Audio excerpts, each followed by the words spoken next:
पापा जी के बगिया रे पतरी कानी बेटी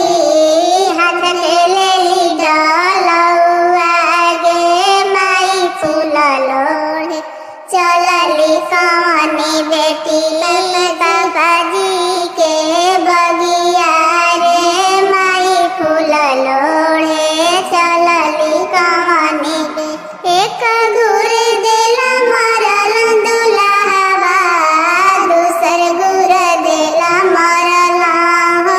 माई तीसर गुर देला मरल दुल्हवा टूटले डलौआ गे माई तीसर गुर देला मरल दुल्हवा टूटले डलौआ गे